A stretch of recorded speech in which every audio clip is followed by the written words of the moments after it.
clouds and a few thunderstorms. Thank you, Alison. Sunny with occasional clouds and a few thunderstorms. Okay. You're a very optimistic person, I can see. Okay, so thank you all for coming. At this moment, I'm going to hand over to Jack. Okay, Adrian has said something. Okay, thank you all for coming. Thank you for keeping time. So I'm handing over to Jack. Jack, thank you for having us today. Thank you for preparing this for us. You can take over.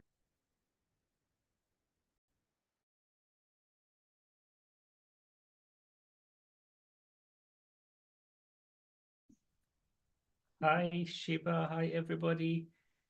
It's such a wonderful thing to be with you today. We are so excited that we can join you on this Wednesday. Some people are saying cold Wednesday, but we're excited to be here. As we get started, we want to start out by sharing with you a video.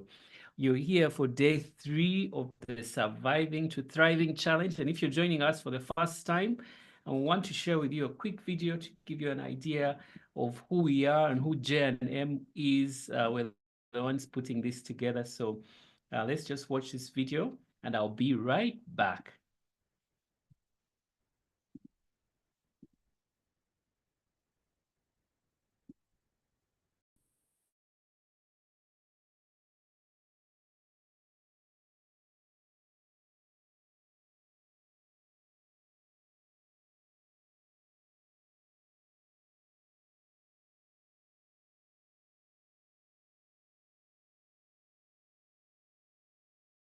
Do not let your learning lead to knowledge. Let your learning lead to action. The games that you have had fused together with the message has made it a wonderful experience. At J&M Musali, we do everything we do with a leadership bias. We believe that every one of us was made to be a leader, to be a person of influence, but you can't influence others until you can lead yourself. So we start from this premise, helping the individual to take responsibility for themselves. Together, everyone achieves more. And as they do that, they are better able to influence others. Back, river, back, back.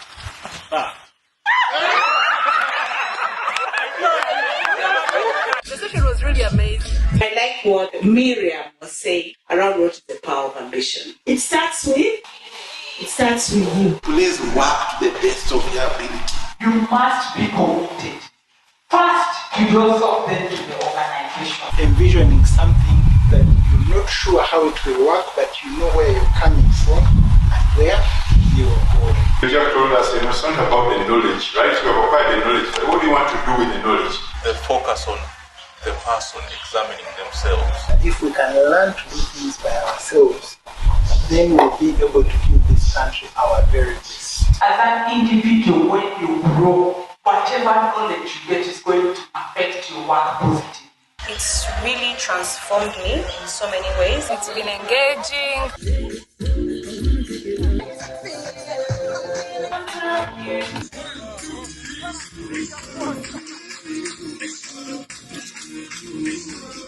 Everybody is important. At all times, you should have an opinion, an independent opinion. Change happens everywhere. And our best enemy is average. As chairman, we believe the non-negotiable requirement for change is attitude. The attitude you have when you come to work is a matter of life and death.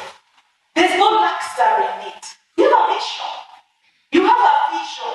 You're here to accomplish something great. Carry that same passion to your work. We limit ourselves when we believe that communication is only verbal. Communication. Our affiliation with the Maxwell Leadership Team, developed by John C. Maxwell, gives us access to world-class resources. It's our privilege to take and custom design solutions for each of our clients where they are. And that's what makes us different. That's what makes us unique. We brought out the passion in our staff. We in part attribute that kind of atmosphere that we've managed to create and work ethic to the trainings that we've gotten from Jack. If you're a leader of business, you're a leader of HR, and you're looking to take your team to the next level, you know we're as good as our people. You need people who are good at motivating people, and Jack can help with that. So we are good together. So it's not just a hashtag for anything. I would also like to request you to join me in appreciating the work that J&M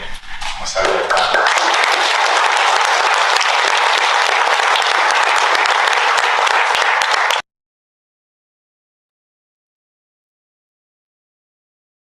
All right.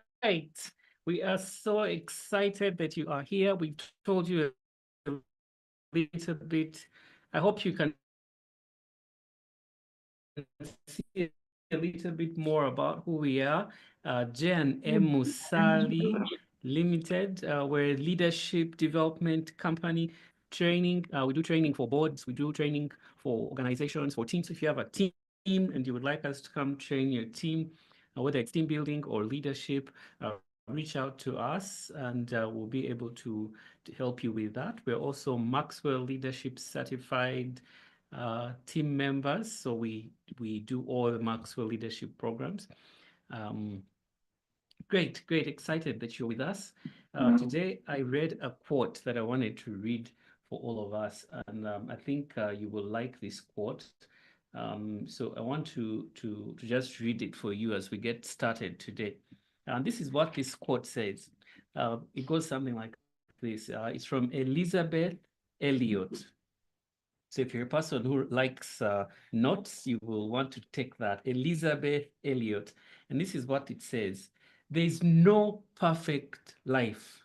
There is no perfect job, no perfect childhood, no perfect marriage, and no perfect set of people who will always do what we expect them to do.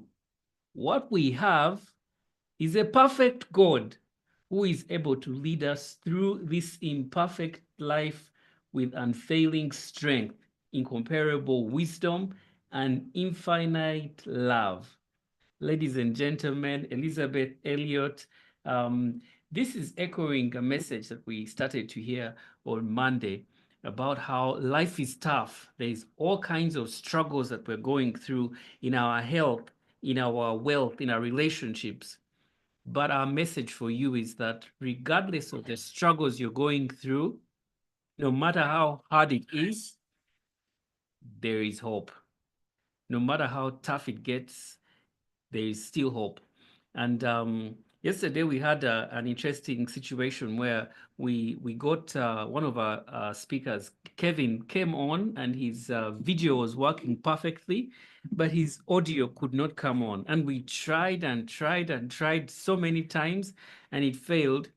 And I remember Kevin made a statement that I thought was profound. He said, you can't have it all. It can't all work out. It's like, so pivot and find another way to do it. So we called on the phone and we used the volume of the phone, put it into the microphone so you could hear him. But we were able to at least catch some of what he was saying. And this is what we're talking about here. We are talking about going from surviving to thriving. And today is a very special day because we're going to be talking about relationships. We're going to be talking about relationships. And as we get ready to do that, I want to share with you,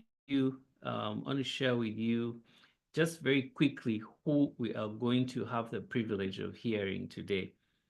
Today, we're going to have the privilege of hearing from some very, very special people. I'm going to share my screen because I want to make sure that you catch how special these people are. So we started out on day one. We looked at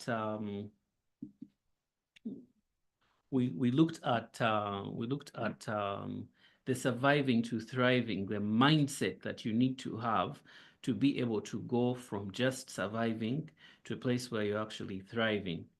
And then we also looked yesterday at surviving to thriving, but this time we're talking about wealth. And we had Kevin and we had Shifa and Richard, and they shared with us a lot. If you missed any of that, please go to the replay and be able to catch that. So we're going to be talking about strengthening the relationships that matter. And what I want to do is to introduce our moderator for our conversation today. Ladies and gentlemen, today you're in for a treat because Ruth Ekirapa Biona is going to be the one moderating our conversation today. Ruth is the Director, LOP Office at the Parliament of Uganda. Ruth is a doctoral candidate. She's doing her doctorate in organizational leadership. Ruth has an MBA from ESAMI. She also has an MA in public administration from Makerere University. Ruth is a Maxwell Leadership certified speaker, coach, and trainer. Ruth has done so many other trainings around the world. Ruth has a postgraduate diploma in governance and democratization from Erasmus University in The Hague. Ruth may be the most connected and most traveled person that I know. If you're going to any country, I think to myself, Ruth knows somebody there. Ruth is a friend. Ruth is a person who loves people. Ruth is such a special person. We are so delighted to invite Ruth to moderate our conversation. Thank you very much. Everyone, welcome with me, Ruth. Jack? Yes, Julius? Jack, the volume is so low, we can't hear you. Okay, we're going to work on that. It's Ruth now. Is my volume better? Yes. It's Ruth now. Is my volume better? Yes, it is, Ruth. Yes, We can hear yes. you. Even Jack and Miriam are very clear. Okay. Thank you, Jack. I've got a cold, but one thing I've learned during these last days is that if you're going to move from survival to thriving, you're going to persist and you're going to insist. So I am persisting, and I know my voice will be found round the way. Thank you very much, Jack, for that introduction. Jack, I sometimes think titles are overrated. Titles are overvalued. We sometimes have, we have leaders without titles, and there's a whole book on that by Robin Sharma. So some of you may be here and you do not have any title to your name. I want to tell you that you are great and you are a person of influence if you allow yourself to be one. It is a delight for me today to moderate during this call. Can you imagine having the opportunity to moderate a Supreme Court judge? That's really, really, really great for me. It's very exciting. I know some of you could have met Justice Chibita elsewhere, maybe in court, but you have an honor today to meet him in a very friendly environment. I have known Justice Chibita and Professor Monica for a very long time. Right from my university days, I looked up to them. Justice Mike Chibita is a Supreme Court judge. Prior to that, he was the Director, Public Prosecution. Justice Chibita also served as judge of the High Court in Masaka, Fort Portal, and in the Land Division. He worked for the URA as executive assistant or assistant commissioner. Justice Chibita was also the private secretary, legal affairs to His Excellency, the President of the Republic of Uganda. Justice Chibita holds an MADR from Pepperdine University and an LLM from University of Iowa. He also has an LLB from Makerere University and a diploma in legal practice from the Law Development Center. I know some of you are now saying, wow, all those qualifications, all those positions on one person. Some of you may be saying, can you share it with me, Justice? And that's why he's there. If you listen to him carefully today, maybe you can be as great or even greater than who he is. I will not take too much time introducing Miriam and Jack. They've been here right from Monday. And I work for Parliament, and in Parliament, we don't allow people to add their voices to what has already been said. So I wouldn't like to break that protocol. So without much ado, I'd like to invite Justice Mike Chibita to speak to us. And Mike, before I ask you a single question, I'd like to allow Professor Monica to greet us. We are talking about relationships, and I wouldn't like to break this one. Good evening, everyone. Good evening, Professor. Monica. Good evening, Monica. Yeah. It is nice hearing that warm voice of Professor Monica. So, Justice Chibita, there could be so much written about you, but maybe there are things about you that we need to hear from you directly. I know you've written a book, but maybe there are things that are not even in that book. Can you tell us more about your career journey? Did you also plateau on the way like me? I was a clerk assistant at Parliament for 6 years. And a few years ago, I tested Katebe for some years. So what's your journey like? Thank you. Thank you very much, Ruth. And good evening, everybody. Glad to be here, and thanks for the opportunity.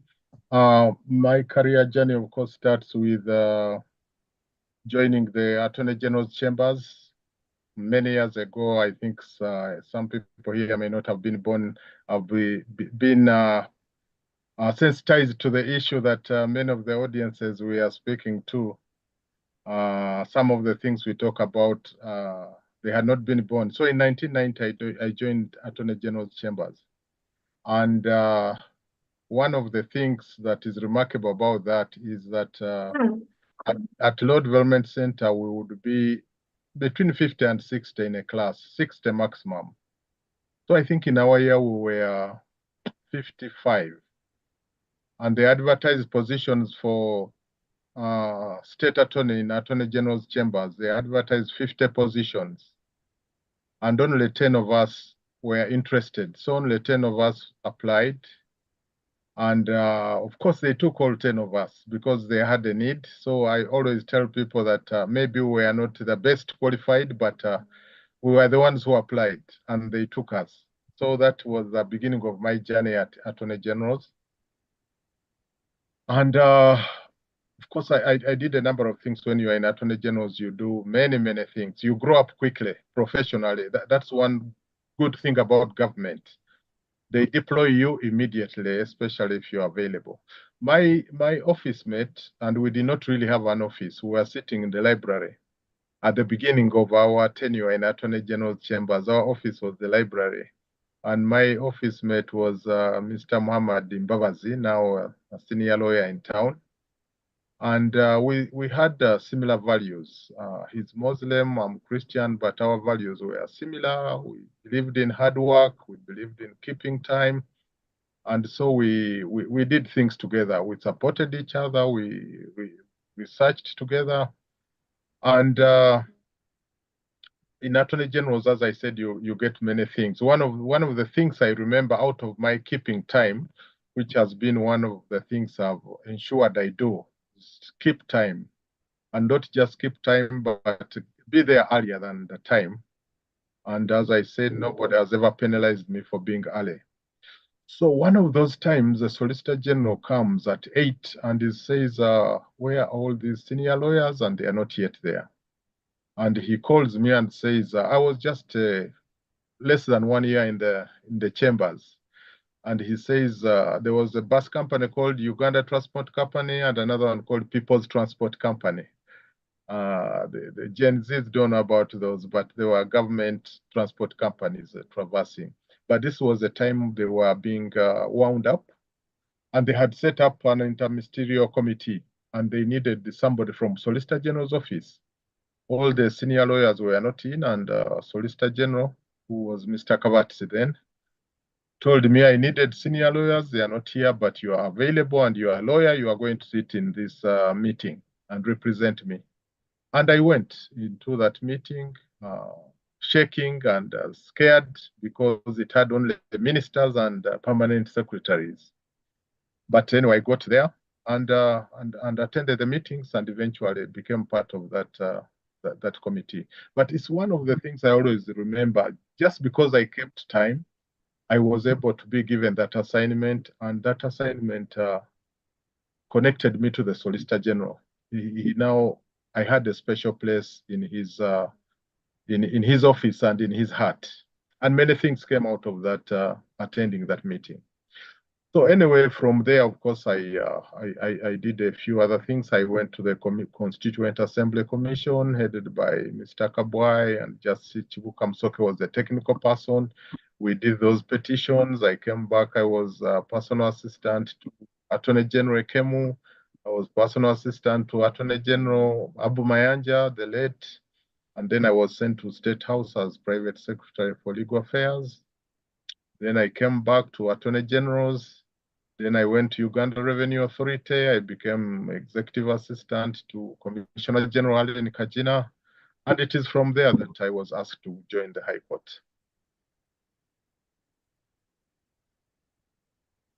Wow, wow, wow. Even if power went off and we left at this point, I would go away a changed person. I invited some people from my office. I hope you've heard what Justice Chibita has talked about timekeeping. We need to improve our timekeeping right from your director. Thank you, thank you. I have another question for you. You've held all these big positions, and yet you remain humble. You're Justice Chibita, but you're still the mic. I knew. And same to Professor Monica. She's still the same Monica Barrier I knew. You've all remained very humble. And according to my own assessment, we have a humility deficit in this country. So I just want to know how both of you maintain this humility. Thank you, Ruth. I think some of my friends will not agree with you. Some of my friends think I'm very arrogant. But thank you for the compliment. And if I may say something about that, if indeed humility is something that you can talk about and people ascribe to you, it has something to do with, I think, knowledge of God. Number one, there are several things, but one is knowledge of God. If you realize how big God is, and you come to acknowledge him as your creator. You know the potter and the clay. Really, can you imagine clay being arrogant or proud when the potter is there? So that is one, when you consider yourself compared to a mighty, almighty God. Number two, you know, for me, I came from the village. That's where I attended primary 1 to primary 7. I went to Budo from Buesa Primary School. Buesa is one of the most rural areas in Uganda. And I have kept touch with Buesa. I have a house there and a home, and I try to go there every month. And when I am associating with those people, I get humbled because I'm one of those people, but I could still be there and I could not have left that place, but for the grace of God. So that helps keep me humble. When I look at the people I studied with in primary school, they never progressed beyond P7 and so on. I realize I'm not that special. I could be in their position. And many of them are doing well. They live enviable lives, stress-free lives, but you know, they may not have the titles of Supreme Court judge, this and the other, but they live accomplished lives. So I realize there's really nothing to be proud about. Number three, I'm just coming from hospital to see a friend of mine who is on oxygen. And at my age, you visit several hospitals and visit several people on oxygen. And COVID was here and many people died younger.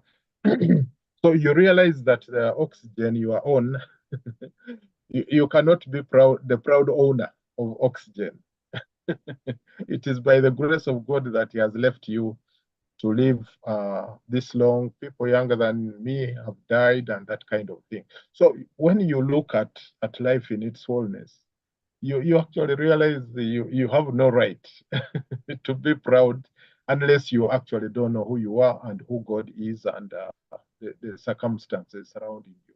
But if you take the wholeness of who you are in the general context of life, pride is not the first thing that should come to you. Oh, thank you very much. I will still, I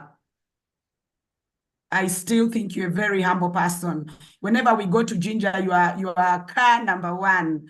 And whenever we are doing introductions, you try to dodge around. You don't want to tell us your justice, Chibita. And I also remember you leading our delegation to Mary Esther Namugoji. So I have every reason to think you are and believe that you're a very humble person. But when you talk about your humble background, because some people come from humble backgrounds, they want to amass too much wealth. They want to climb too quickly. But we've never had your name in any corruption scandal. You've held, including you are a president's office, whatever. We've never had your name mentioned there. How have you been able to keep that nobility? How have you managed to continue having a noble character? Thank you, Ruth.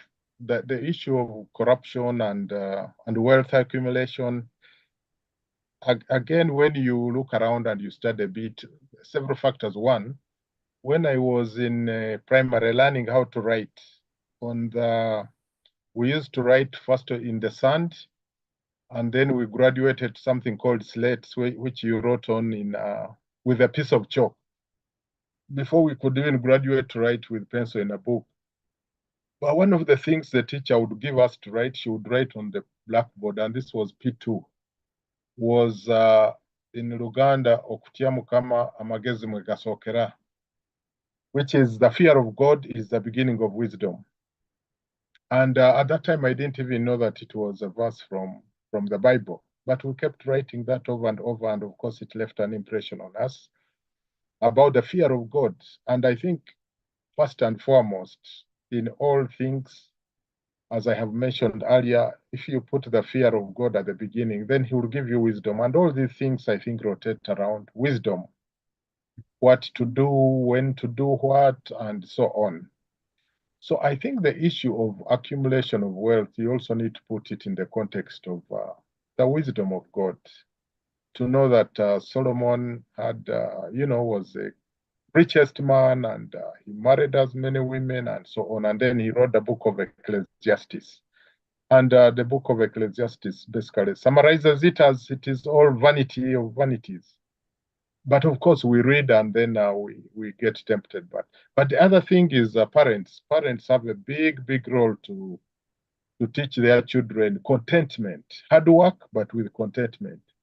So my mom, who did not go to school far because of those times they were not letting girls go to school, she always emphasized to us, you need to work hard, study hard, but you can never steal. For my family, my dad, my mom, stealing, I think, kept a special place among the ignoble offenses or sins. So we grew up seeing them. My dad was a head teacher at some point, but we looked after cattle, and when he was sending us to school, he would sell off, and then we got to school. We never saw him abusing and all. So they were preaching what they were practicing. And so the combination of the fear of the Lord, the value system inculcated into us by our parents, and so on, and then the association, the people.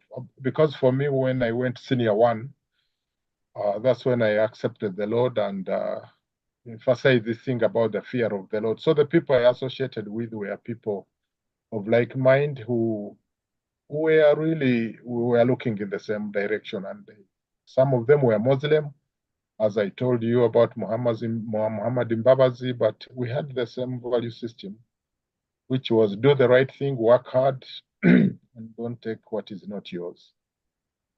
And in those big offices, one of the things I learned is to exercise restraint. The car has an accelerator and it has brakes. I realized that when you get in any of those big offices, you need the brake pedal very, very, very much, because people come and tell you, you can do this, you can get this and all. And your job is always to pump the brakes and say, I'm not going down that road, I'm not going down that road, I'm not going. And you have to be able to resist peer pressure. And the way you resist peer pressure is associate with people who will build you up, who will affirm your value system, and above all, continue being very, very close to the Lord.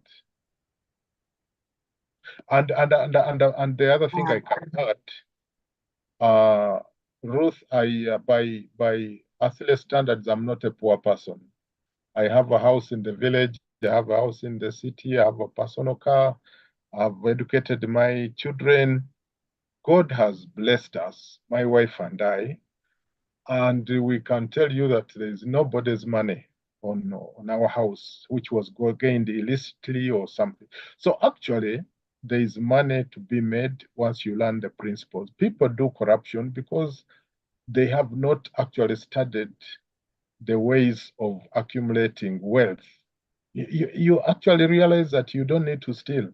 You can make a living by earning money, saving it, and investing it. And you get very, very good returns in this country.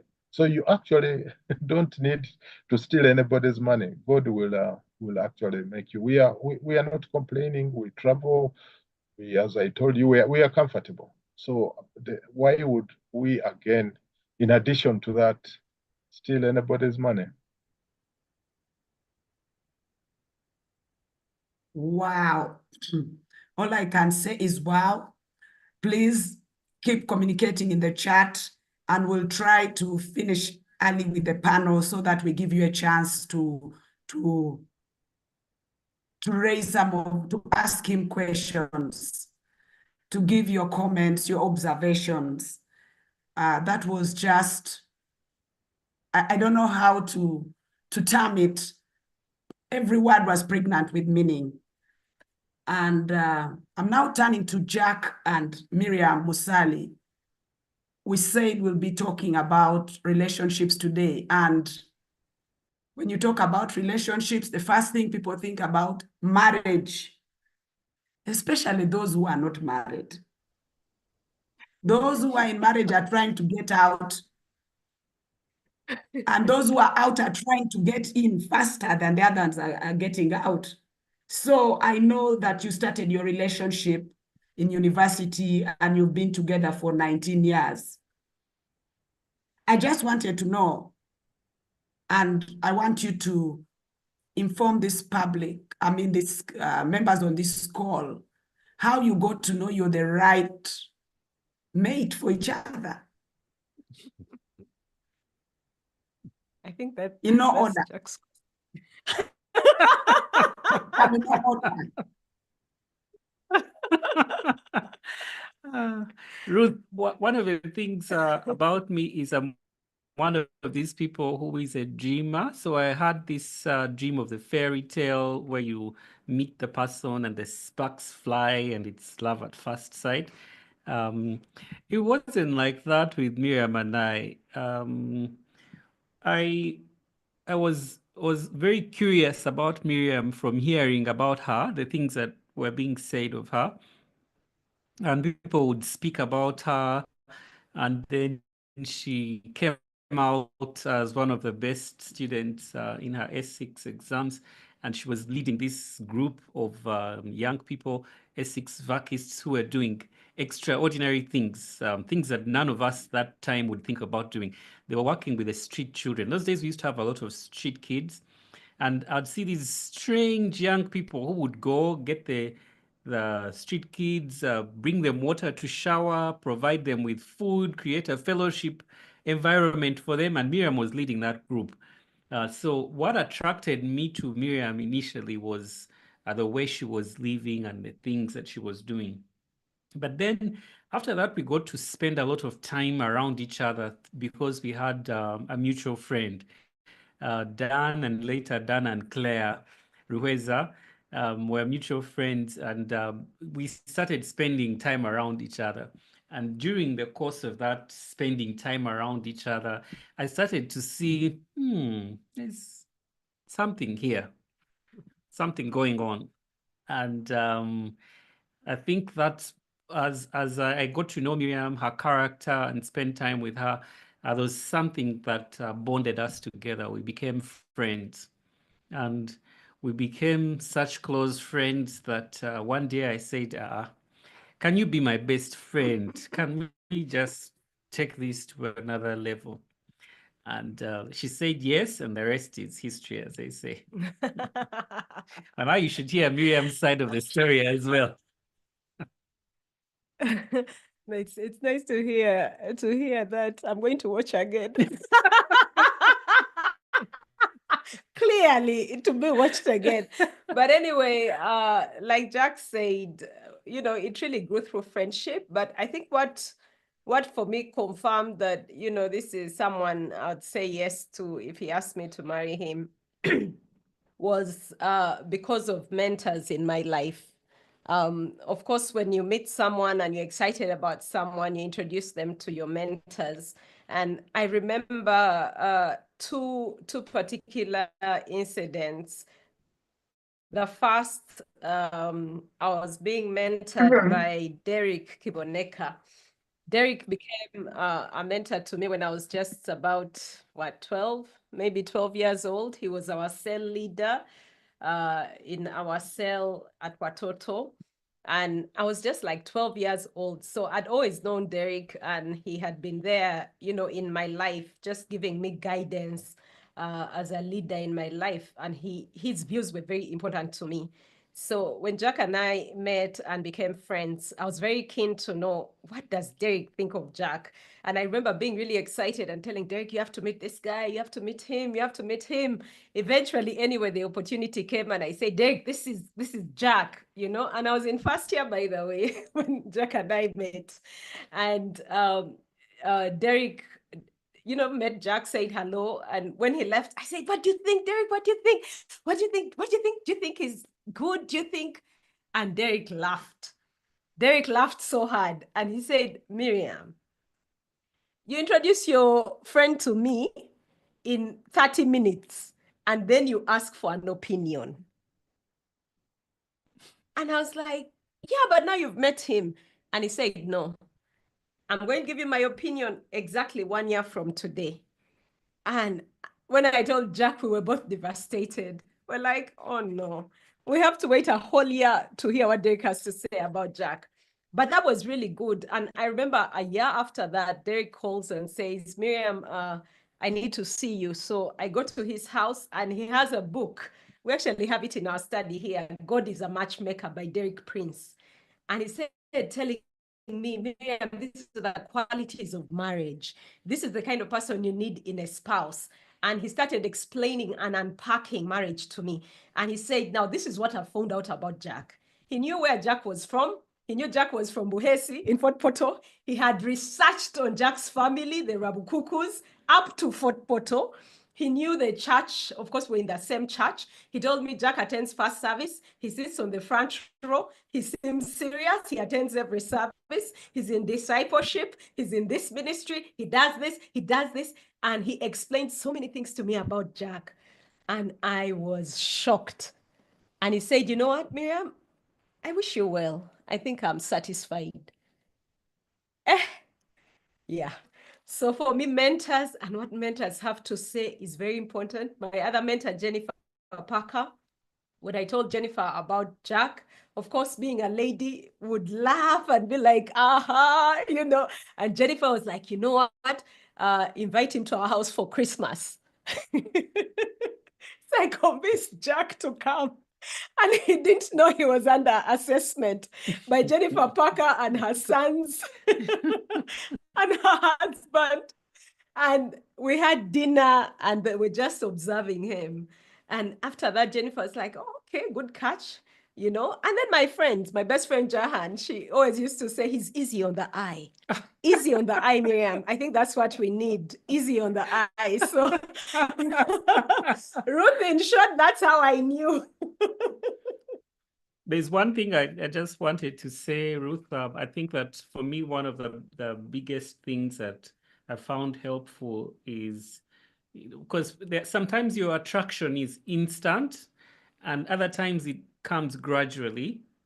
But being in a group together where you can observe someone's character over a period of time and without the pressure of now we are going to start dating, you don't know the person yet, you haven't yet seen anything about them. I think that was something that was very helpful, being together in the same groups and being able to observe. So, Jack, I don't envy you. I don't envy you. Those exams were so many assessments. Can you imagine? We need more Derricks. 4 years, Ruth. 4 years. I have 3 eligible daughters. I need more of. I need more Derricks. Hook me to one. Thank you, thank you. We've learned a lot. Many times we think mentoring is for Bazungu. If not, we just put it on our job descriptions, coach, mentor. But in reality, we need these people in our day-to-day lives. Now, Miriam and Jack, having moved this journey 19 years, there must have been challenges. And many of us on this call are definitely facing challenges. What are the greatest, which is the greatest? I don't know whether you'll give us more than one. Greatest challenges and how you've overcome briefly. Wow. Relationships are the most beautiful part of living, I think. But they're also the toughest, the place where our toughest challenges come from. And Ruth, some of the challenges I think that we've had some challenges in just understanding our differences and the different backgrounds that we come from. When it comes to, like I was thinking now about primarily about the way that we deal with finances. Yesterday we were talking about money, and one of our challenges has been in understanding how our different backgrounds have affected the way we view money.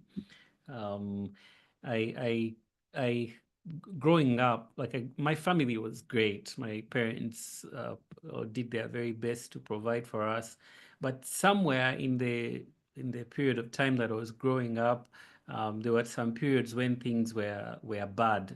Like any other family, things go down and things go up. But somewhere in that period of time, for me, I think I became ambivalent about the presence or absence of money, because I felt like that attention created a lot of stress. So if I didn't have money, my attitude was, it's not there. So It's okay. not that it's okay. It's not there, so we'll make do. Like, You sleep properly. yeah, like I'll make do. Like, it's not there. Stressing, it's not going to do anything. So okay, it's not there. We eat what's there. There's no food. Okay, it's okay. We'll sleep. We'll drink water. No. Miriam wants to refused. say something. And you see, that's the thing. You know, we are so completely We are different. different on And this. I think that the way we resolved it is the more you understand each other, you know, marriage is really about understanding. And of course, Ruth, you know best. Mommy and Daddy were married for 58 years. We lost Mommy recently. But one thing my mom taught me was to understand your spouse in all areas, because my mom understood my dad. And I'll give you an example. When my parents celebrated their 50th wedding anniversary, we went to the village for the celebration. And after the celebration, my mom said that the window in their room wasn't letting in enough air. Okay. So she said, complaining, and she moved to another room. So after the celebration, I woke up one morning and I had banging, you know, like someone was banging the window. To go outside and find Daddy is banging the glass out of the window. So I asked him, what are you doing? He said, didn't you see? Mommy didn't even sleep in the room. She was feeling hot. I said, is that the solution? What's your plan? You know, when are you going to put back the goals? I was so disturbed, and I ran to Mommy. I said, come and see what Dad is doing. So she came and she looked and she went away. I was not satisfied. I followed her. I said, doesn't that bother you? When is he going to fix the window? And she said, of what concern is that to you? I said, okay. And she said, that's the way he feels he can solve the problem. I said, aren't you concerned? When is he going to fix it? He knows when he's going to fix it. And I said, oh, that's why they've been married 50 years. She knows her man. She knows her man. So I feel like that's very important. When you understand each other, even when it comes to things like money, your background, how the person grew up, what are the insecurities? You know, when it comes to money, for example, you need to do money personality tests. You know, when you do a money personality test, then you understand. When I did a money personality test, I realized I'm a security seeker. I'm a saver. I want to plan. So when I get money, the first thing I do is save, you know? And Jack would be like, but Miriam, can't we even first enjoy? You know? And I'd be like, no, you can't first enjoy. We first keep it and then we plan. Jack, when he did the personality test, he was neutral. You know, he's that person when the Bible says godliness with contentment. For him, he embodies contentment. He's happy. If it's there, we are happy. If it's not there, it's okay. You know? Yeah. You know, when people say you can eat love, literally, Jack thinks you can eat love. Like, I love you. That's the most important thing. I'm like, I love you, but please, can you show it with some power behind it? So I think growth for us, that was a challenge. And I think the key is in understanding. Understanding. Okay.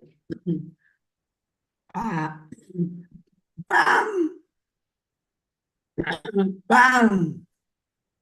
I want men to go banging windows today. Hello. I want men to go banging windows today. Those who are loved. And then that money personality test. Maybe you should administer it at the end of this session. Now, we've talked about challenges regarding handling money. What about unfaithfulness in marriage? Just in brief, that seems very difficult. We may be having people on the call here who have spouses who are unfaithful. How would one handle that? Would you continue being married? I would also like to interest Justice Chibita in this with a legal perspective. If you have a serial cheat, what are you supposed to do? Start with the Musalis and then Justice Chibita will say something. This is a very tough question to respond to, Ruth, because the marriage is so deeply intertwining for two people that to break it when one of you goes away and is unfaithful is such a devastation, such a betrayal. This is not something that we've experienced, and I pray that we never do. We've seen friends of ours that have gone through situations like this, and it's always the worst thing to see. Actually, one of our friends described it as worse than death. Yes, that it's worse than death. Than losing a That's spouse. worse She than, said if he had died, it would be better if it the would be person had different. died for them. But he cheated on me, and that just for her it For her, was it was worse worse than than if the person had died. So it's really yeah. terrible. What we're going to share are just some thoughts, and I think what Justice Chibita shared about where your values come from is very important. If you're a person who has a relationship with God, this would also affect the way you would approach even this challenge. Our message this whole week has been that no matter how hard the challenge you're going through, no matter how tough life has become, there is always hope. And there are some things that you can do proactively to move from that state again. So I'm going to just share some things. The first one I think would be, I'd say stop.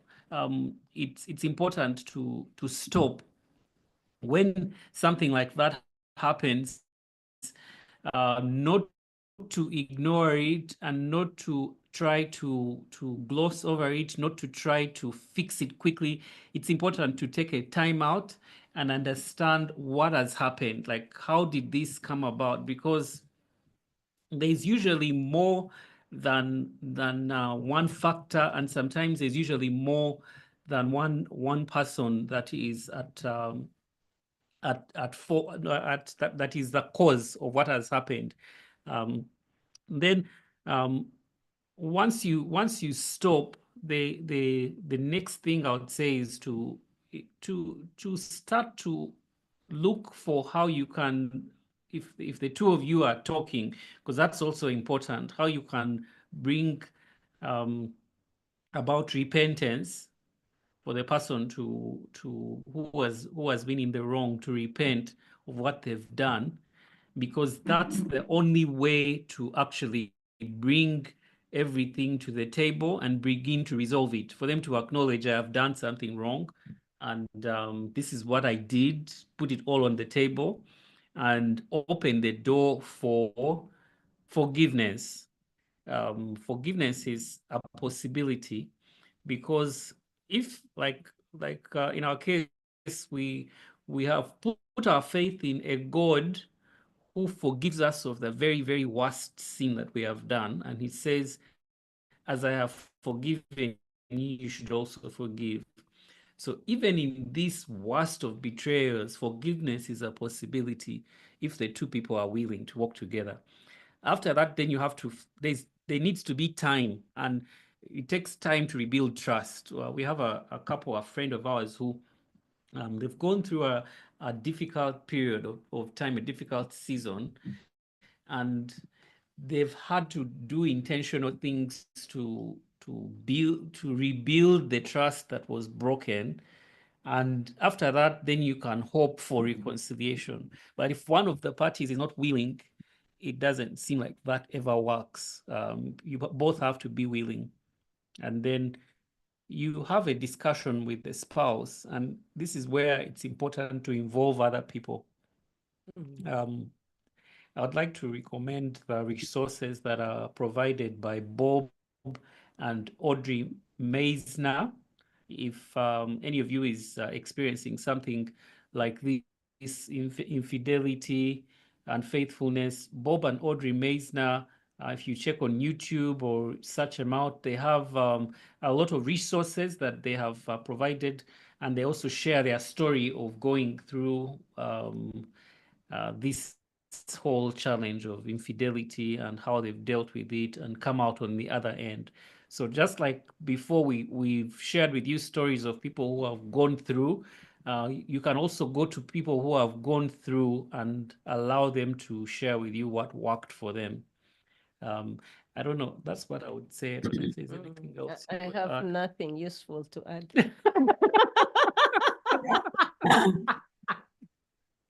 That was deep.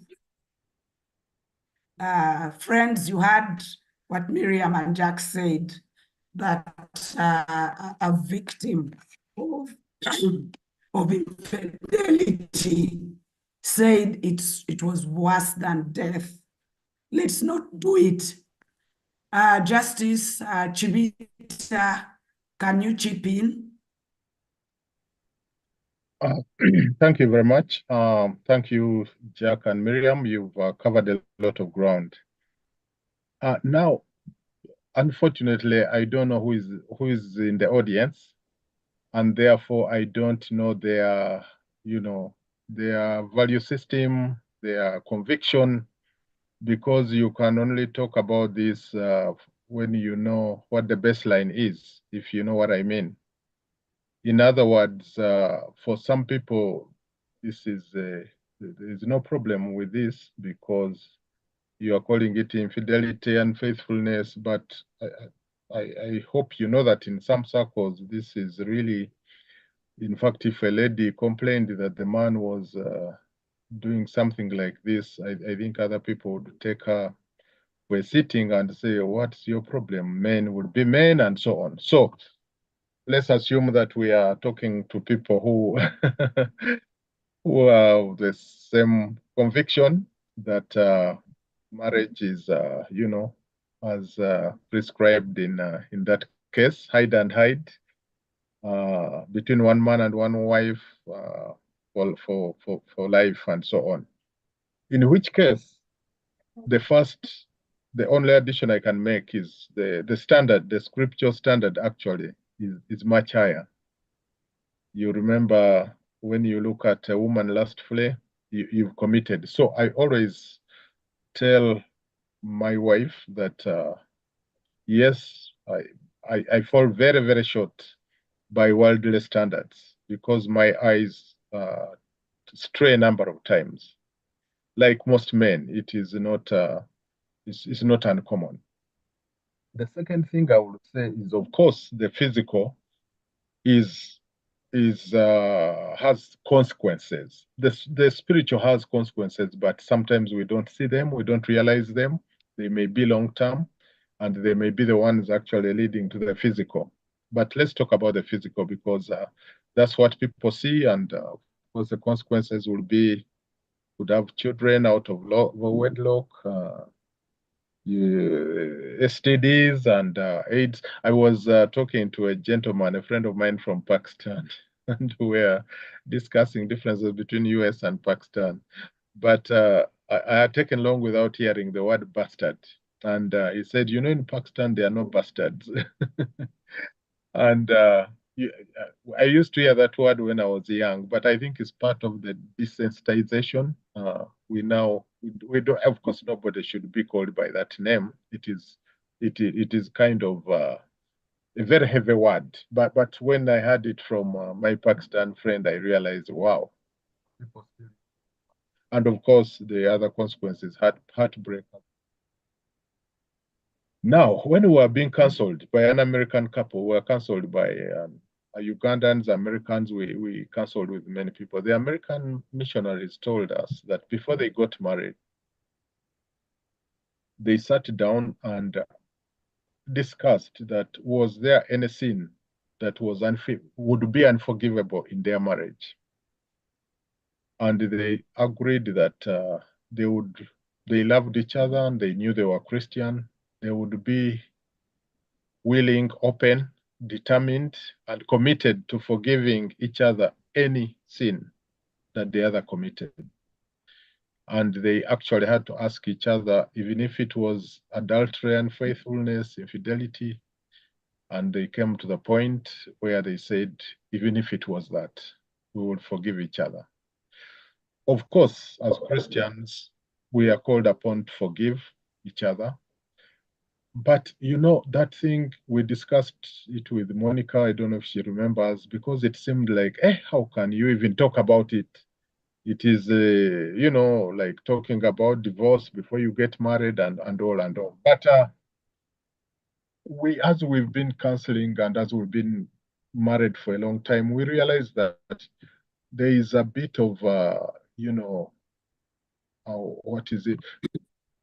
Dealing with the issue up front, you know, preparing the issue, yourselves. That forgiveness, we are called upon by the Bible to forgive as Christians.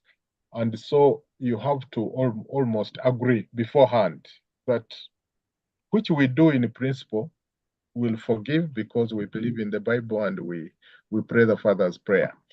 But of course, as the Musalis have discussed, it is never easy. So it is not the unforgivable sin. It has so many adverse consequences and it breaks trust and loyalty. Now, if some of the people on call are doing it, what is the medicine? Of course, it is to stop it, get out of it. And in order to be forgiven, of course, there has to be a confession. But of course, it is a very, very complicated thing. So some of you know a fellowship called Bazukufu Reawakened, which I belong to. Some people don't believe I still belong, but definitely in high school I was very. But one of the one of the what is it called? One of the, there's a word I'm looking for, but the identifying factors of Bazukufu is repenting, walking in the light, and confessing to each other, not just your spouse, but the brethren. And so as secondary school students, we would go to fellowship and repent of lust, and if you had greed and that kind of thing. And you know, I think unfaithfulness, in order to deal with it, you have to go to this level. So the word I was looking for about Bazukufu is distinctives. One of the distinctives of Bazukufu is repentance. You have to repent. So of course, one of the things we would hear is one time I think a brother repented about this and the other, which destabilized another family and so on. So I think it calls also for wisdom, because if it involves a third party, I'm now talking about repentance and all, wisdom has to be exercised about, now when you're repenting, who do you repent to, how much, and so on. You almost have to involve a third party counselor, because it will affect the privacy, you know, the life of some other people. And so it is one of those. Now I'm talking about, suppose it has happened, how do you begin dealing with it? It is one of those, I think, where you need help from a third party. The couple themselves, it may be too heavy to handle. Yeah, that said, it's not the unforgivable sin. David, you know, committed adultery. Not only that, murdered the husband, and so on and so on.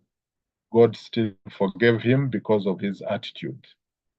But as we know, of course, maybe David would have been a better man, or would have been better,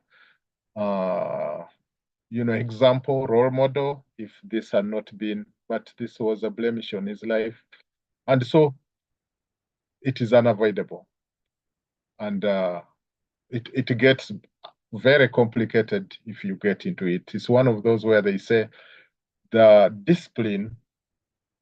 pain of the discipline is easier than the pain of the regret. And unfaithfulness is one of those. You'd rather suffer with the pain of the discipline of, that lady is soft on my eyes and so on, but she's not your wife, and you deal with that. It's easier to deal with that than dealing with pain of regret. Thank you. Okay. As we wind up, I'd like to give other people a chance, to give people a chance to ask you a few questions. Justice Chibita, how have you been able to maintain your relationship solid and admirable? Some of us admire you, in case you didn't know. Your relationship with Monica. Thank you very much. Credit to her. Most of the credit goes to her. She's a very good person. She's a very loving person. She's very, very caring. So a lot of credit has to go to her. If I may say anything from this side is, I think it is important to remain friends with your spouse. You know, the issue of wife and husband, depending on where you are, what culture, and so on, it can come with baggage. Wives are treated like this and so on. So we've found it very important that we maintain friendship, because wherever you go, friends treat each other very well. Friends don't betray each other. Friends, do things together, and they're happy together. You always look forward to being with your friend. You confide in your friend. So above being a husband and wife, we try to maintain the friendship between us. And for me, that has been. But before all that, I realized that I'm a man, African man, and I am prone to all the vagaries that come with manhood and Africanness and so on. One thing that I have narrowed down, which calms me down, which tames me, is to know that I'm answerable to the Almighty God. I'm not the Alpha and Omega myself. Even in my home, I know that God is looking at me, is holding me responsible. He will ask me to account for the people he has brought in my life, beginning with my wife, my children. And whenever I remember that, I calm down. I try to treat my wife very, very well, because she was given. And also, as Jack and Miriam were sharing, for me, when I was pursuing my wife, I went to God and I made threats that if he didn't give her to me, this would happen, and so on. So God is kind enough that sometimes he reminds me that, hey, you remember. And that keeps me continuously loving my wife. Very, very lovable she is, so it's not a difficult task. Thank you. Wow, wow, wow, wow. Jack, did you also threaten God? Okay, one last question before I open up. Children are really byproducts or products of our relationships. And it would not be fair to end this topic without talking about them. Is there a formula for looking after children? Jack and Miriam, that will be our last question, and then I'll open up. Is there a formula? Yeah, thank you, Ruth. We used to have a joke when we had our first daughter, Esther. She's now 16 years. When Esther was born, she was so cute. you know, so pretty and so cute, and would put all these ribbons on her. And at night, Esther would cry for us, and Jack and I would say, now you see, this little cutie during the day, and everybody's saying how beautiful, but at night. Shows you the true colors. It shows you the true colors. So there's definitely no formula, but one, again, we've learned a lot from our mentors. When we had children, our friend Jennifer Parker stood by us, taught us a lot about disciplining children. She's mentored us for the last, she's been my mentor for over 24 years now, around 25 years. And they did our marriage counseling for us. And up to today, she's still mentoring me when it comes to children. Right now, she's on my case for my contribution towards children's homework. And I keep saying, Jennifer, just leave me alone, you know. But we still have those phone calls, you know, very frequently. And she's asking me, how is Esther doing? How is Jennifer doing? What are you doing? Are you supporting, you know? So I feel like that's very important. Derek and Faith Kiboneka have also helped us a lot. When we had children, Derek and Faith do a lot of research, and they have 2 girls. And when we had children, we'd just say, you know, this one, we don't even need to read a book. Let's just go and visit Derek and Faith, and we ask a question and take notes. So we've learned a lot from them. Of course, Daddy and Mommy taught us a lot, raising the 8 of us. And there are so many things that are passed on to us from our parents, from Adieri, from Aboli. So that has really helped us when it comes to mentoring.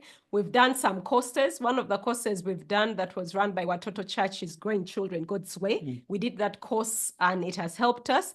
We are now doing the one on growing kids, teenagers, growing teenagers God's way, because now our children, 2 of them are teenagers. So I feel like learning, growing, we use a lot of resources from Focus on the Family, a lot of podcasts, and they're very good for parenting. So I think that has really helped us a lot. Yeah. The thing with children is they just like there's no formula. You have to, as a parent, on the call, you have to find resources and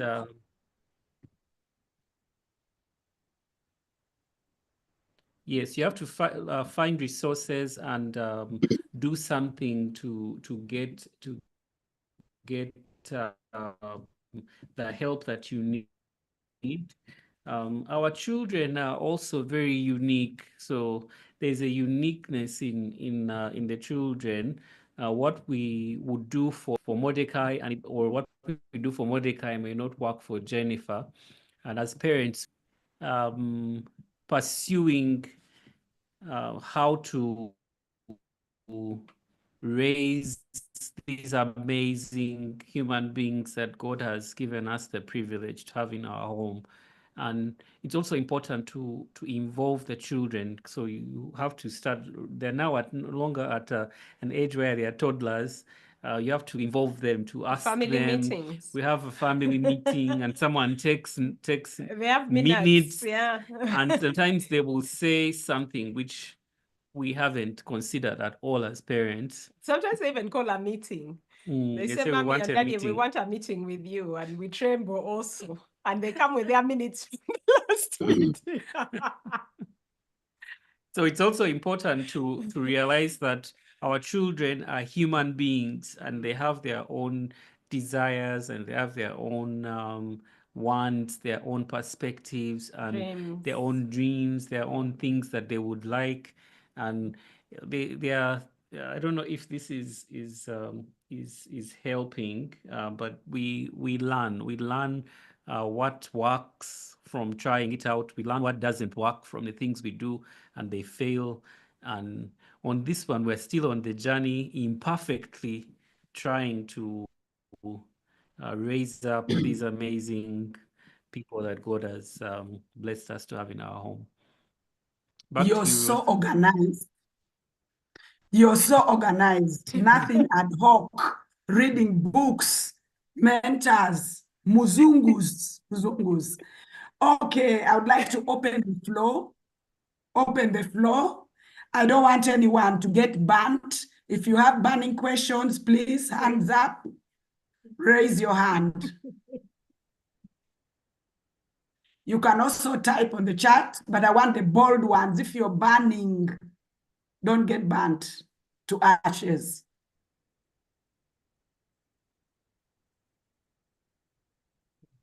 So Ruth, Hello? there are some questions in the chat. Ruth, there are some questions in the chat. I would like to Okay. respond to one of the questions in the chat. Okay, proceed. Yeah. Yeah, one of the questions in the chat was with regard to if your partner falls ill and changes, how do you deal with that? And we've gone through, I shared on Monday what I went through being diagnosed with stage 4 metastatic colon cancer. And I was fighting for my life for the last 18 months.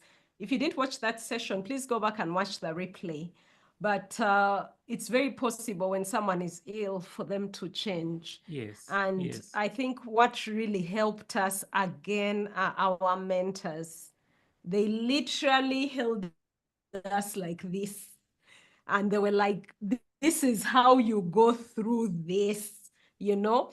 They would talk to us, they would visit us, they would pray for us, they would call us, they would give us books. They were on top of things. Every time Derek would come here frequently, he would make us read the Bible. He would give us homework on the Gospels. He would give us, I mean, it was amazing. Jennifer would have calls with me. And I remember one thing Jennifer told me when I fell sick. She said, Miriam, people who are sick, especially people who are terminally ill, can be the most selfish people.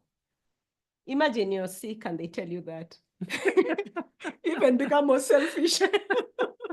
Because she said, you feel you have a right. You feel you have a right. Yeah, like, can't yes. you see? Meanwhile, it's cancer, it's stage 4, it's metastatic, it's in this, the liver, the colon, the chest, you know? But that thing kept me in check. She said, not everything is going to revolve around you when you're sick. Jack also has a life. Your children have a life. Your family has a life. Be interested in them and what they're going through. Get out of your sickness and attend your friend's birthday. Call up someone, and it was hard. So I really do empathize with people who are going through that, and be patient with them because it's tough. But at the same time, if you're the one who's listening and you're ill, don't be selfish. Yeah, don't be selfish. It's what we shared on Monday was that you should stay human. Yeah. Yes, stay human. Although you're going through a tough time, do not lose the quality of being human. You can still be grateful. You can still be generous. You can still see humor and the fun in things. And you can also still see and appreciate what's beautiful in the world. So yeah, that's what I would say. Justice Chibita, is there a question you'd like to answer? Or Jack? I don't see any hands up. There's another question on mentoring that maybe Justice Chibita could respond to.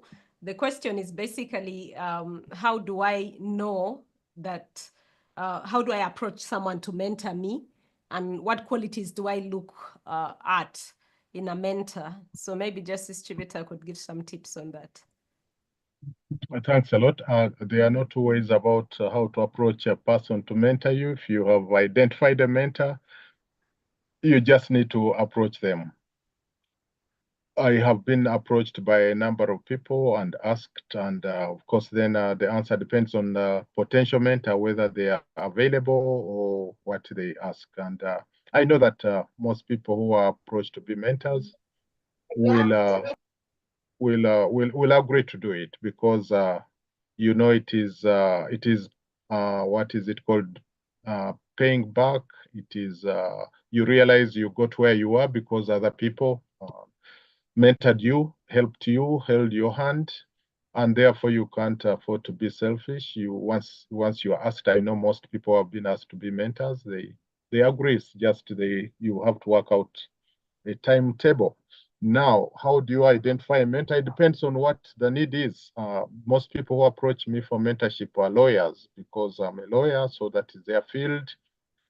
They see what's happening, the challenges, and maybe there is something they have seen I do, and they want to be able to do it that way, and they want to, receive guidance, to be handheld. So those are the people I receive, and then of course others, it is in the area of relationships and marriage. So it depends on what your need is. Then you choose a mentor in that area. Thank you, Justice Chibita. Shifa Wood had her hand up. Please, Shifa, go ahead and speak.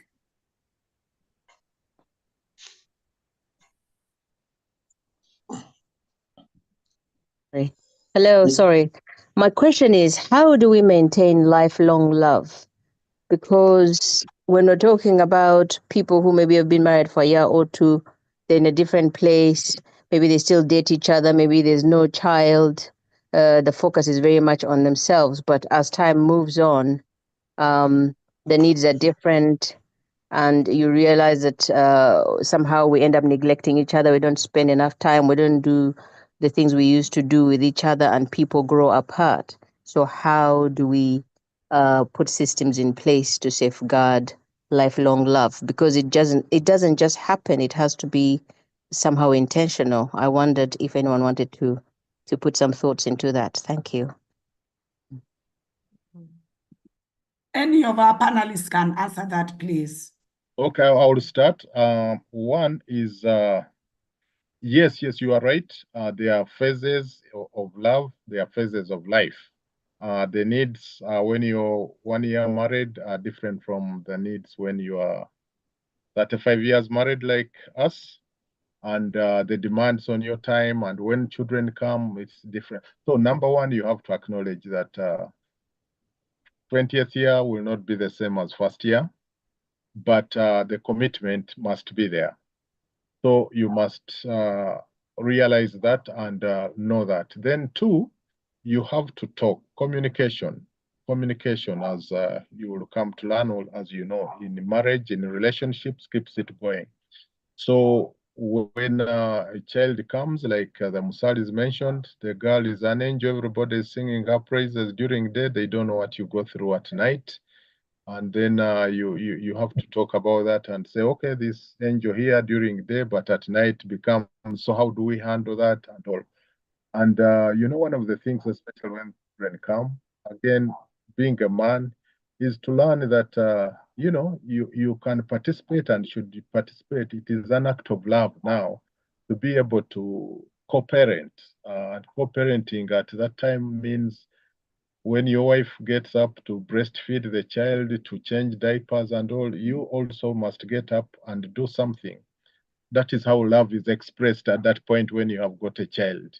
So different kinds of love, different phases, and different levels. It is all love, but it comes in at different phases and different levels and different manifestations. Communication channels have to be kept alive between the two of you as all these things, changes are happening. I hand over to the Musalis to add on.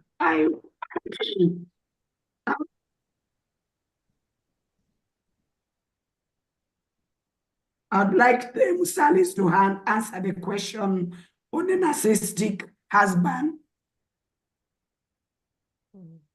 I don't know if they've seen it. Yes, we've seen that question. We can't go away without answering it. Please. Yes. I'm just going to start from to agree with what Justice Mike Chibita has said about maintaining lifelong love.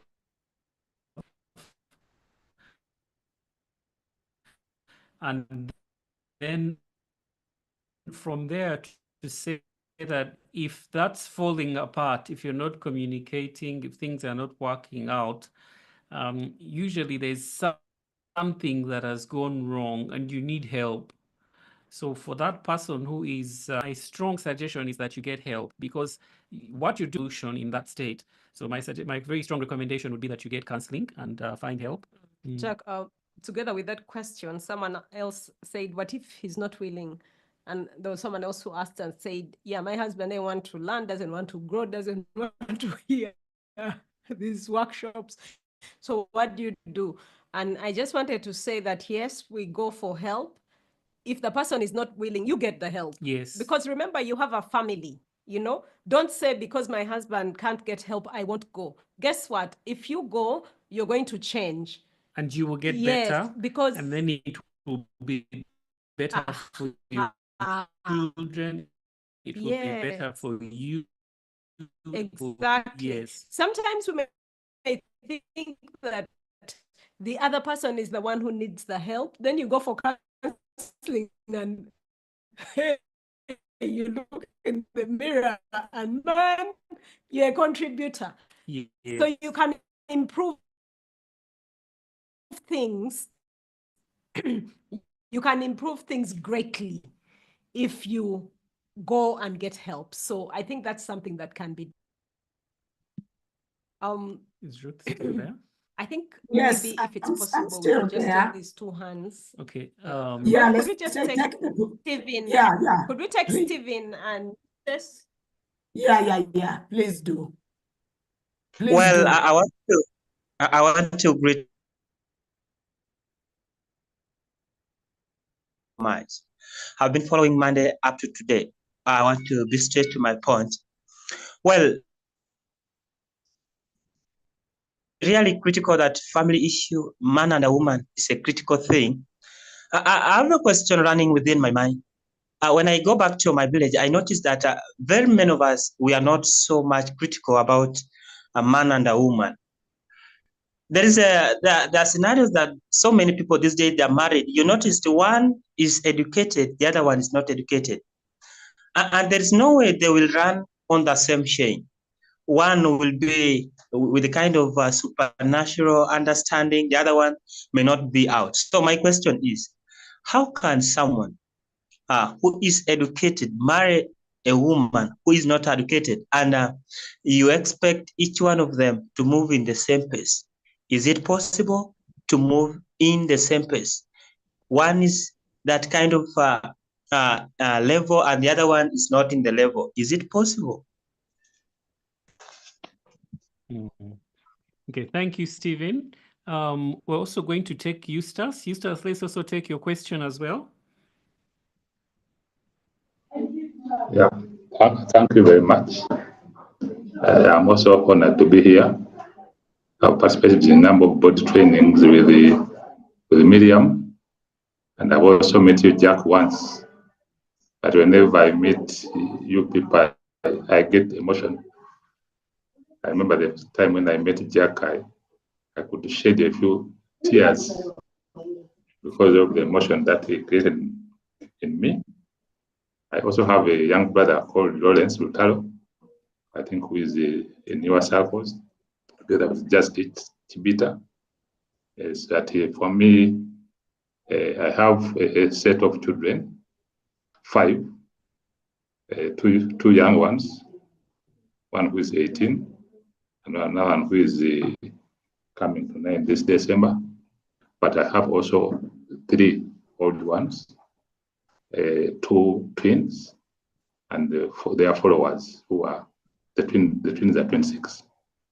Yes, but for me, my issue is that I think we have over-pampered the elder twin Waswa. Whenever we are introducing our children, we say, this is our eldest child here. Even when we want, they go to school, we always wanted Waswa to be in charge of the pocket money. And eventually, we never knew that the Kato was nursing grievances. After growing up, he said, how do you call Waswa my elder brother when we are twins? And even his finance from us never grew. He cannot manage money. and even eventually Waswa has completed the school, but Kato is still struggling. Even their followers also complete has got his bachelor's, but Kato is still struggling. So for me, I get concerned that probably it is our problem. Even the family is against our thoughts. They think we should handle him with the hard punches, yet we are handling him with kid gloves. Probably I can also hear from you about that. But I think, in my opinion, we who are the mother and father are sick already. We have that psychological problem. Even his siblings also have that psychological problem, and we've reached a cornerstone. But we appreciate he's always around. He takes his siblings to school, and he manages. We have a small baker at home. He manages very well. But after 5, it is not himself. In the morning, he'll wake up, do very good work. Recently, in August, I was operated, and he was always with me and the mother for all the time. But because of those issues that are negative, we feel this world is not appreciating him. So that is it. Thank you very much. But I'm very happy about the sharing. I've learned a lot from all the people who have shared, and I'm already moved. And I think. Thank you so much. Thank you so much, Eustace. I don't know if Justice Mike is still here. I don't know if Justice could respond to that question from Eustace. Yes, I'm around, Jack, and I will answer that. I will say what I can about that. One, none of us goes to parenting school. We learn on the job. So we don't need to be too hard on ourselves. Sometimes we do things and we do things right and they turn out well. Sometimes we do things right and they turn out. So there's no guarantee that once you have done everything right, the end product will be what is expected. But the Bible tells us that bring up a child in the way he should go, and when he grows up, he will not depart from it. So our responsibility is really to do our best, what we know, and the Bible would be our manual. It is it's not right to blame parents that they didn't do a good job and so on. Of course, we can talk to each other. Now, the issue of twins, yeah, we know culturally Waswa is elder, and but you never think that Kato will take it personally and say, but we are twins. And there's a case for that. There's a case for saying, this one came out first, but by how many minutes or seconds and so on does that? So it is possible that from his perspective, you blew it, but you cannot beat yourselves up. You did your best. And the thing you have shared, I'm glad you have shared the positives that come out. I don't know the exact situation, but I will tell you about our last born, who was born when I was present. So my parents had him, I think, 10 years after the youngest. So he came in as a surprise, and not surprisingly, they were advanced age, and he had Down syndrome. So he did not go to school. He was called Moses. And he was always at home. He would go to church and do a few things, but he never went to school. So he passed away at age 40. And my mom had lost some other children.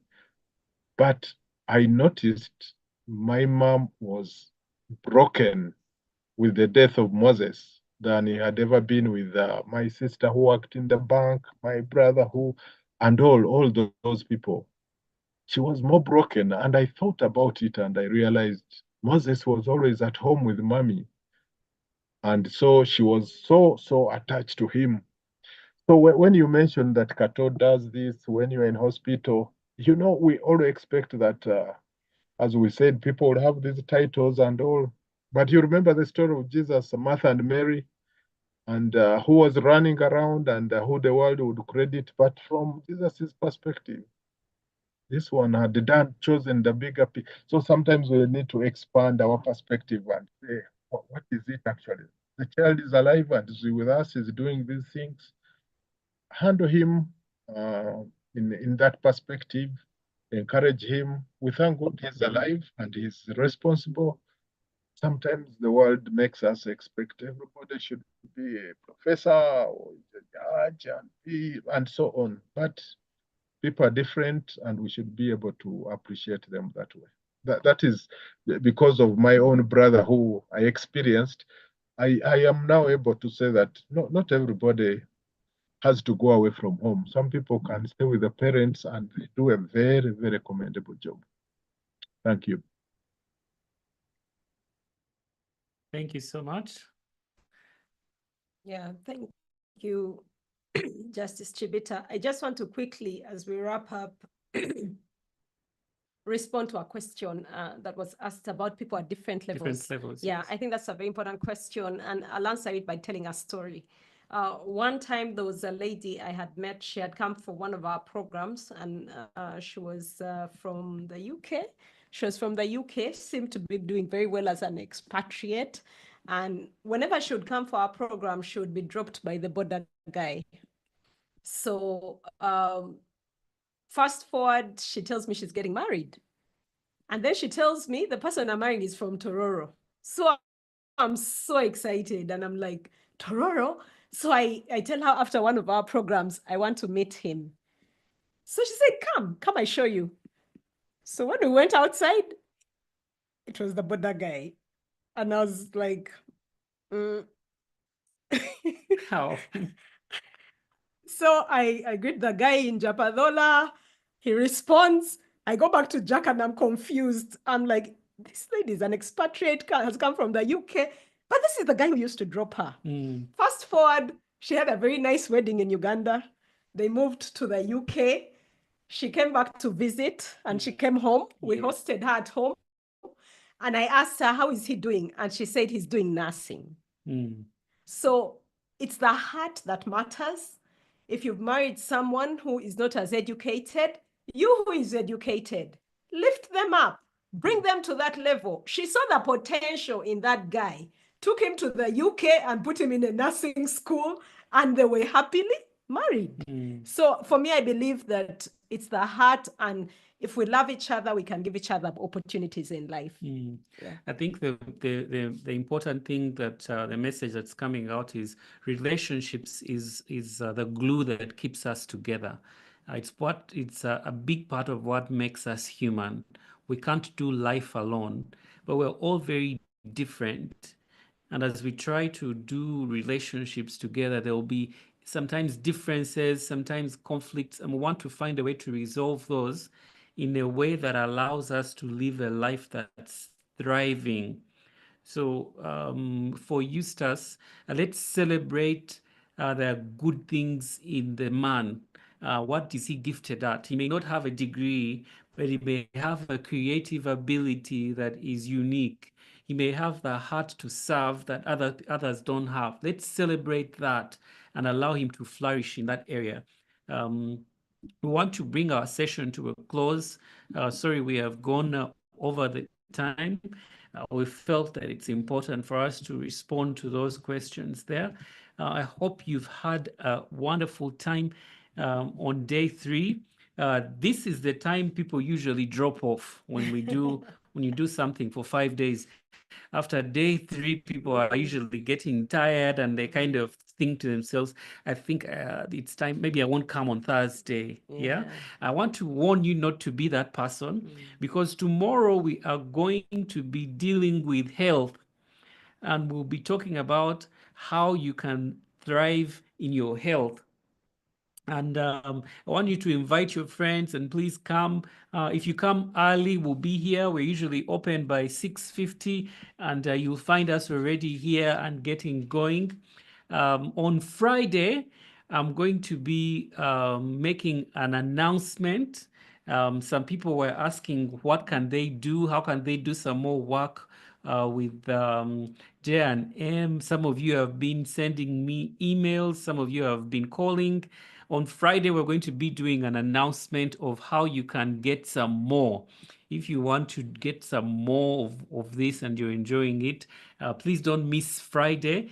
We'll be here on Friday and I'm going to share a very special opportunity of how you can work some more with J&M to develop a thriving blueprint. So this brings us to the end of our session. As we close, let's thank Ruth. Thank you, Ruth, very much for moderating this session. Thank you so Thank you, much. Monica. We really appreciate you. I know you're there. Thank you, Justice Mike Chivita, for giving us the gift of your time and for sharing with us your wisdom. As we go out right now, I want to thank you all for being here. And I'll just put on that video I put on at the beginning just to remind you about J&M. Everybody have a wonderful, wonderful rest of your evening. Bye-bye. Let your learning lead to knowledge. Let your learning lead to action. The games that you have had fused together with the message has made it A wonderful experience. At J&M Musali, we do everything we do with a leadership bias. We believe that every one of us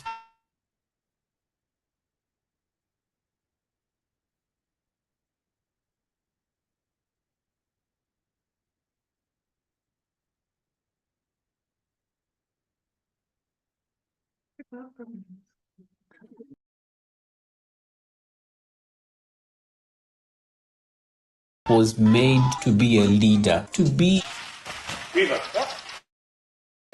Back.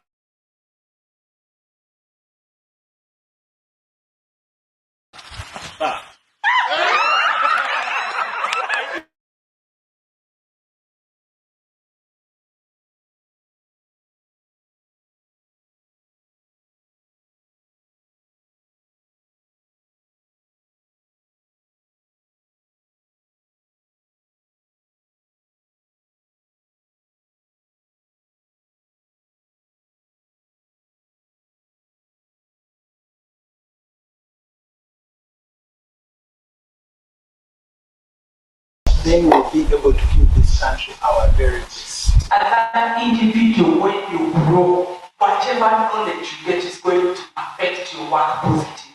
It's really transformed me in so many ways. It's been engaging.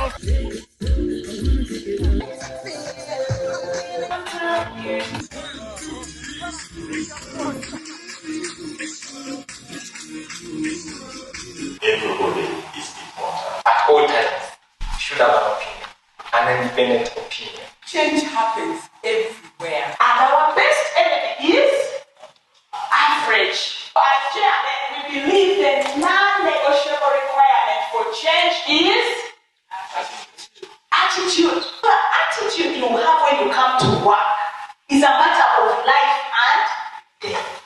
There's no luxury in it. You have a mission. You have a vision.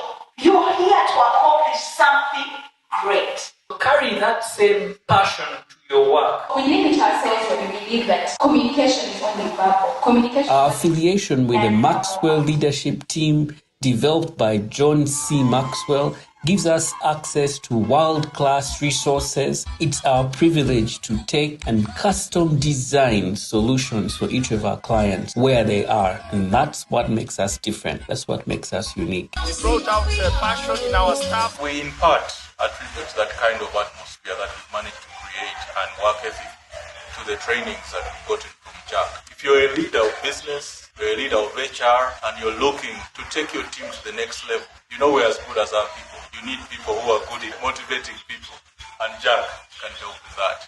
So we are good together. So it's not just a hashtag for it. I would also like to request you to join me in appreciating the work that Jen